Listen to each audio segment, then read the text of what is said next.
Hi friends, அக்ஷாஸ் cooking tune பண்ணதுக்கு ரொம்ப நன்றி. இன்றைக்கி நம்ம பார்க்க போகிற ரெசிபி கேக். ப்ரெஷர் குக்கரில் சாஃப்டான கேக் எப்படி செய்கிறதுன்னு பார்க்க போகிறோம். இன்றைக்கி கேக் ரெசிபிக்கு சர்க்கரை யூஸ் பண்ணாமல் நாட்டு சர்க்கரை யூஸ் பண்ண போகிறோம். அது இன்னும் ஸ்பெஷலான விஷயம். ரெசிபிக்கு போகிறதுக்கு முன்னாடி இந்த வீடியோ உங்களுக்கு பிடிச்சிருந்தா லைக் பண்ணுங்கள், ஷேர் பண்ணுங்கள், சப்ஸ்கிரைப் பண்ணுங்கள், அப்படியே பக்கத்தில் இருக்கிற பெல் பட்டனை கிளிக் பண்ணுங்கள். அப்போ தான் நான் அப்லோட் பண்ணுற எந்த வீடியோவும் நீங்கள் மிஸ் பண்ணாமல் பார்க்கலாம். இப்போ வாங்க ரெசிபிக்கு போகலாம். ஒரு மிக்சிங் பவுலில் ஒரு கப் தயிர், ஒரு கப் நாட்டு சர்க்கரை எடுத்துக்கலாம். இப்போது தயிர், நாட்டு சர்க்கரை ரெண்டையும் நல்லா மிக்ஸ் பண்ணணும். நல்லா கலந்து விட்டுட்டே இருக்கணும். 5 நிமிஷத்துக்கு நல்லா கலந்து விட்டுட்டே இருந்தோம்னா இப்படி கிடைக்கும். அடுத்து இதில் 1/2 கப் சன்ஃப்ளவர் ஆயில் ஆட் பண்ணிக்கலாம். இப்போ இதை நல்லா கலந்து விடணும். முதல்ல ஆயில் தனியாக தான் நிற்கும். நீங்கள் கலந்து விட விட சரியாக வந்துடும். நீங்கள் இதை எப்படி கலக்கணும்னா இப்படி 8 ஷேப்பில் மிக்ஸ் பண்ணணும். இப்படி 8 ஷேப்பில் நீங்கள் மிக்ஸ் பண்ண பண்ண ஆயில் நல்லா பிளெண்ட் ஆகிடும். இப்போ பாருங்கள், தயிர், நாட்டு சர்க்கரை, ஆயில் எல்லாம் சரியாக பிளெண்ட் ஆகிருக்கு. நல்லா கலந்துருச்சு பாருங்கள். அடுத்து இதில் 1/2 கப் மைதா போட்டுக்கலாம். இப்போ இது எல்லாத்தையும் சேர்த்து நல்லா மிக்ஸ் பண்ணிக்கலாம்.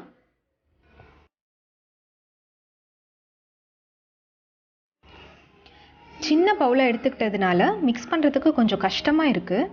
அதனால் நீங்கள் பெரிய மிக்சிங் பவுலாக எடுத்துக்கோங்க. கொஞ்சம் கூட கட்டிகள் இல்லாமல் ஸ்லோவாக கலந்து விடணும். இப்போ பாருங்கள், நல்லா ஸ்மூத்தாக வந்துடுச்சு. இப்போ இதில் 1/2 teaspoon baking powder, 1/2 teaspoon baking soda போட்டு இதையும் சேர்த்து கலந்து விட்டுறலாம்.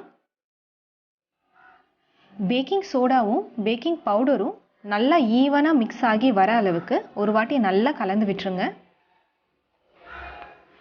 இந்த பவுல் ஃபுல்லாக ஆனதுனால நான் வேறு பவுல் மாற்றிக்கிட்டேன். இப்போது இதில் 3/4 கப் பால் சேர்த்துடலாம். இது காய்ச்சி ஆற வச்சின பால். நீங்கள் காய்ச்சாத பால் கூட சேர்த்துக்கலாம். பால் கண்டிப்பாக நல்லா ஆறியிருக்கணும். மொத்த பாலையும் ஒரே நேரத்தில் ஆட் பண்ணிடக்கூடாது. கொஞ்சம் கொஞ்சமாக சேர்த்து மிக்ஸ் பண்ணணும். ஃபஸ்ட்டு கொஞ்சம் பால் ஆட் பண்ணிக்கிறேன். நல்லா மிக்ஸ் பண்ணணும். நல்லா மிக்ஸ் பண்ணிக்கலாம்.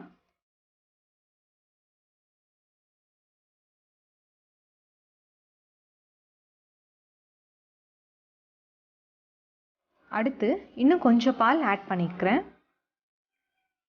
நல்ல மாவோட பிளெண்ட் ஆகிற வரைக்கும் மிக்ஸ் பண்ணிக்கலாம்.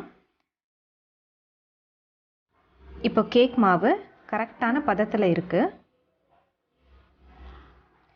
இந்த பதம் வந்த உடனே பால் சேர்க்கறத நிறுத்திக்கோங்க.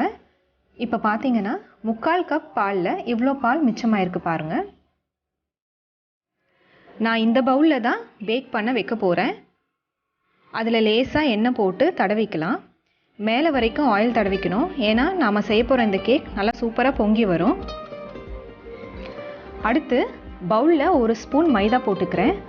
மைதா போட்டுட்டு எல்லா பக்கமும் அது படுற மாதிரி நல்லா ஸ்ப்ரெட் பண்ணி விட்டுக்கணும்.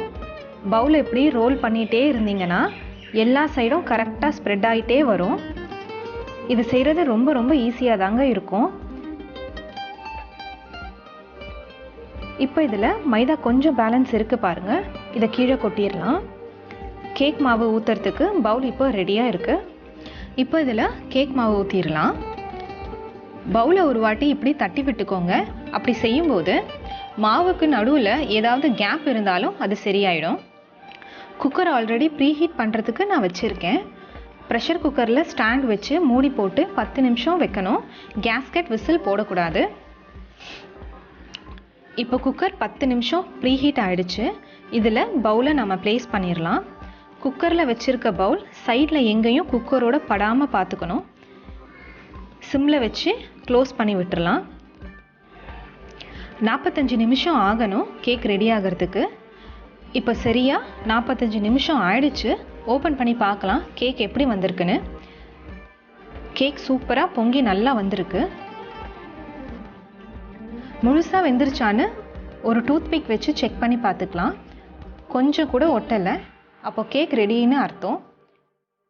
இன்கேஸ் நீங்கள் டூத்பிக் விட்டு பார்க்கும்போது மாவு அதில் ஒட்டி வந்ததுன்னா குக்கரை மூடிட்டு இன்னொரு 10 நிமிஷம் சிம்மில் விட்டுடுங்க. அப்புறம் பார்த்தீங்கன்னா ரெடியாக இருக்கும். இப்போ கேக்கை வெளியே எடுத்துகிட்டு ஆற வச்சிடலாம். கேக் நல்லா ஃப்ளஃபியாக சூப்பராக வந்திருக்குங்க. நாம் மாவு ஊற்றுறதுக்கு முன்னாடி மைதா லேயர் போட்டதுனால இப்போ சைடில் கத்தி வச்சு நீக்கி விடணுங்கிற அவசியமே கிடையாது. சும்மா பிளேட்டில் பவுலில் திருப்பி வச்சிங்கனாலே கேக் ரொம்ப அழகாக தனியாக வந்துடும். பாருங்கள் எவ்வளோ சூப்பராக வந்துருச்சு. சூப்பராக அழகாக பர்ஃபெக்டாக வந்திருக்கு பாருங்கள் நம்மளோட கேக். பாருங்கள் பயங்கர சாஃப்டாக ஒரு ஸ்பஞ்ச் மாதிரி ரொம்ப சாஃப்டாக ரொம்ப மாய்ஸ்டாகவும் இருக்குது. ரொம்ப பர்ஃபெக்டாகவும் இருக்குது நம்மளோட கேக். இதோட டேஸ்ட்டும் ரொம்ப ரொம்ப ரொம்ப நல்லாயிருக்கும். கண்டிப்பாக நீங்கள் ட்ரை பண்ணி பார்க்கணும்.